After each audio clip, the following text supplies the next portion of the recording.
What is art? It might seem like a simple question, but for centuries, humanity has debated over the true meaning of art. For some, art is the language of the soul, a medium through which we can express ourselves. And for others, art is the reflection of the world around us. But regardless of how we define art, it is undeniable that it is an integral part of our society. Its significance lies beyond its aesthetic value, but in its power to inform us, inspire us, and connect us. I'm Denson James T. Almeda, still currently studying Bachelor of Fine Arts, major in Studio Arts sa UP Cebu, and I'm currently on my 4th year sa Fine Arts. Before, medyo late ko gasugod og kanang mubuhat gyud og arts nga kanang gusto jud. Around senior high, anya ara ako naka-start og paint nga na. Pero before magpusukan ko kanang usual gani nga arts kanang poster making something ana, pero wala gid ko hobby lang siya ba. And then kato pag engineering year na ko, transfer man ko. So nag 1 year ko sa engineering, and then that's where kanang naka-feel ko nga dili ko effective as a human ba. Yeah. Medyo OA siya paminahon, pero in a way mo na dili ko effective as a human katong feel nako kato sa engineering nako nga time. So adto ko nag-start naghimo og art nga kana active ba nga akong giseryoso ang art. In a sense nga mo na sigog apas sa pagka human kana. Mo na adto kong more inspiration ako nga gusto ko nga seryoso sa art. So, imong na-mention ganyan ko yan nga, 6 years na ka nag-actively make og art. Kung wala ko na sa yup around nga na nga time frame mga akong nga seryoso na ko sa akong art production. Ang pinakasugod yun na ko, inspired ko sa kanang nag-start man ko as graphic designer, as layout artist. So very digital gid nga sphere, and na siya sa field nga design or utilitarian gid akong gipambuhat. Pero wala man sad na wagtang na anako ako. Ara ako nakat-on sa art. So ako ang style kay dol-dol gyapon ana. Makita gyapon na nimo sa akong style, and heavy influence sa nila Basquiat, Keith Haring, yan na nga type of people, kanang bold colors, pop art. So sa ako ma-describe sa akong art na siya sa pop surreal nga art style, and now experimenting with these kind of works nga beyond na sa 2D, beyond painting. So karon nag-explore ko og relational art, installation art, video art, and kana. So actually, ara ko makainumdum nimo kaya atong in terms niya atong Blue Sharks ta. Ikaw man ato ga-design sa shirt, diba, atong year ya. Nakalimot ko, pero feel ko naka-design kong shirts pag high school before. Katong makalimot sa sa atong year ya. Pero kinumdum ko ikaw ga-design nga. Ara ikaw ma-remember ato nga time like graphic design. Sige ato. Ara ako nag-start. This exhibit nga naa sa inyo tubangan karon, it's an interactive installation art on healing. It's entitled Amending. Highlight on the ing in the last part kay mo na ara nagsugod ang inspiration. Ing kay kuan siya, it's the active doing of healing, in a sense nga collaborative siya. Ang nagtabang nako ani nga exhibit kay akong family, and ako ani nga exhibit dili lang ako isa ang artist. Kuan siya, usa ko ka facilitator, mediator sa pagbuhat ani. So dili nga ako ra usa ang nagbuhat ani. For the name lang ako ang artist, ako ang facilitator sa mga Denson Almeda. And dire sa inyong atubangan mga broken domestic objects nga giayo sa ako ang family mismo, dungan mi sa pag-decide, sa pagstorya unsa una mo, sa pagpili, sa pag-color, hangtod sa pag-set up. So mao na ang prompt nga dili mapurma ni nga exhibit without the help of the family. And dungan mi naghimuan ni dungan pod mi ga-form sa kaning social spaces. Mo na social spaces kay dining, living area.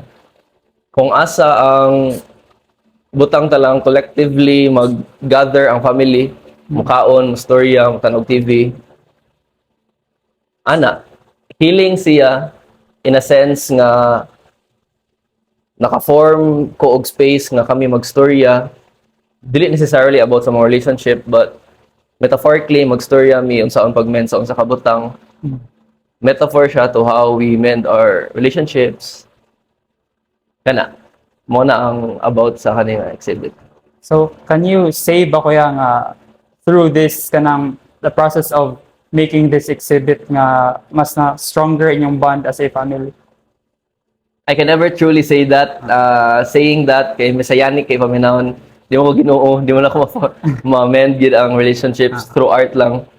Pero through this art kay na-create lang siya og space kung asa mi possibly magsinabtanay, maka-realize through the conversations and through the act of making. Through this, kay naka-realize po ko of some stuff.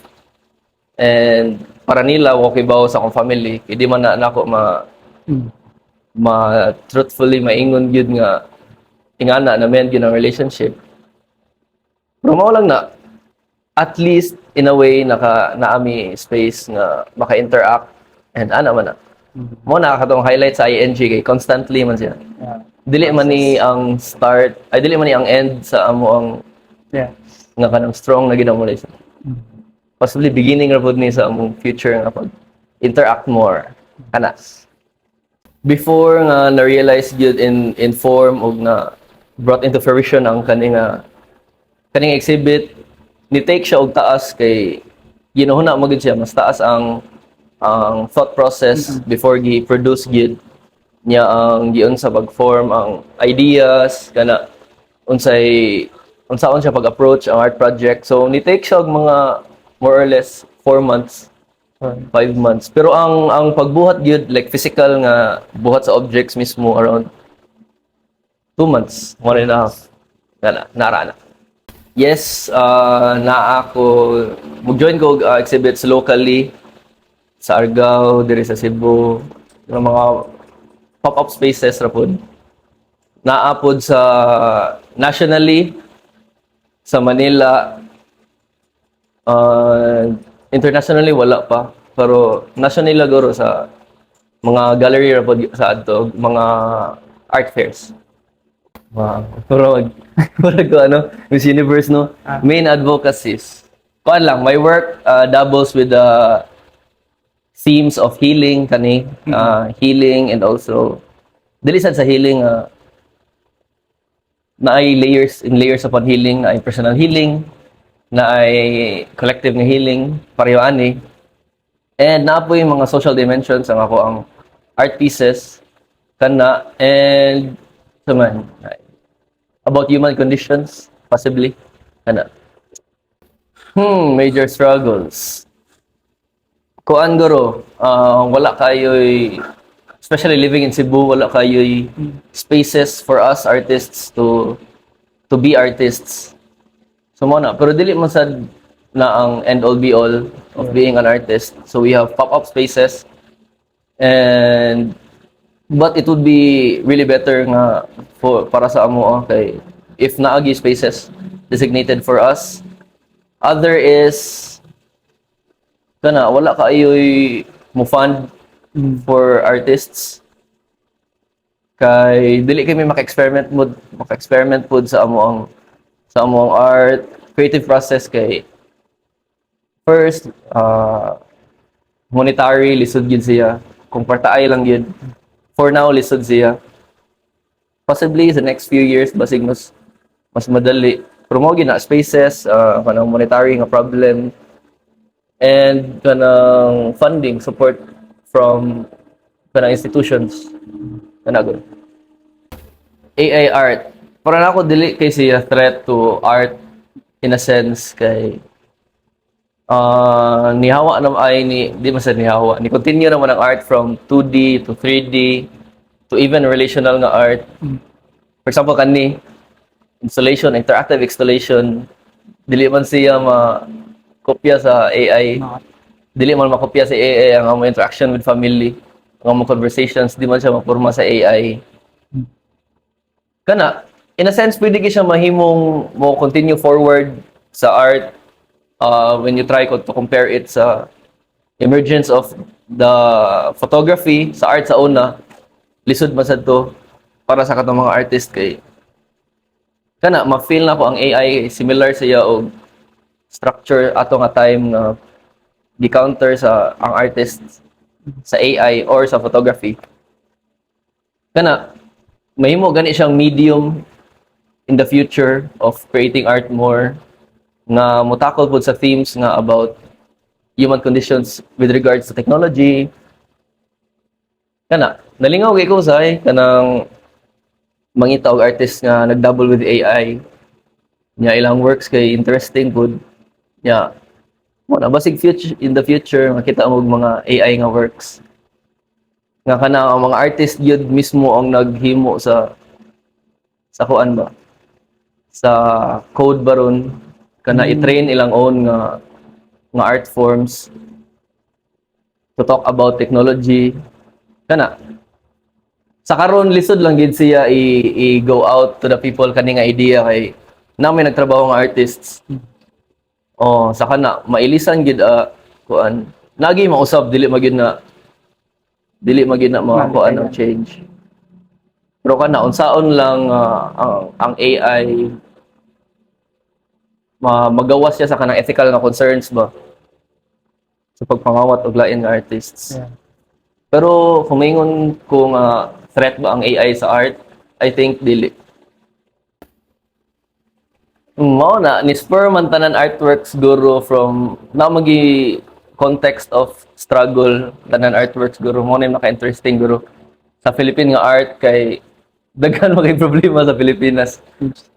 Mo na how do dili man sad necessarily political ang imong artwork. In a sense nga kanang activism na gyud nga kanang makita gyud nga kanang itaas ka mao ingana dili man necessary ingana ang form sa imong art for it to be political.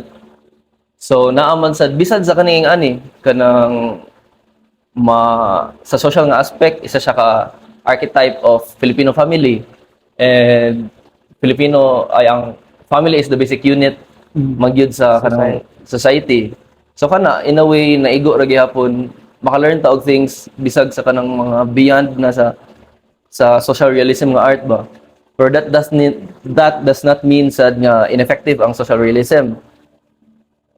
Mao na naagyud gihapoy mahigot nga social dimension ang isa ka artwork when you think of it. Kana lang. For now, padayon lang gyapon sa art. Experiment more guro ko in the near future. Possibly more artworks nga similar ani or not or dili ba okay ba ako sa future kung unsay ma-inspire nako unsay manahunaan ako. And akong message lang sa tan-aw ani if artist man ka be informed sa imong art practice, critique your own art ana lang unya sa non-artists kanang there is really something more in the arts that you have you can ever imagine. So kana try to consume more art and read more, not necessarily about art, and be informed good. More good. Despite the abundance of art and creativity in the Philippines, pursuing a career in art is filled with many challenges that make it difficult for artists to sustain their craft, as well as discourage aspiring artists to pursue a career in the field. The lack of resources and workspaces are just some of the several struggles that artists face, especially when starting out.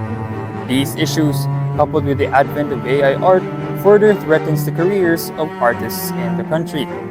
However, some artists like Denson believe AI can never replace artists and rather see it as an opportunity for the art industry to grow and expand into new areas. Lastly, Denson views art as a catalyst for change, not just in the form of political or activist works, but also in the form of works that focus on familial connections, as a good relationship with the family reflects into the society.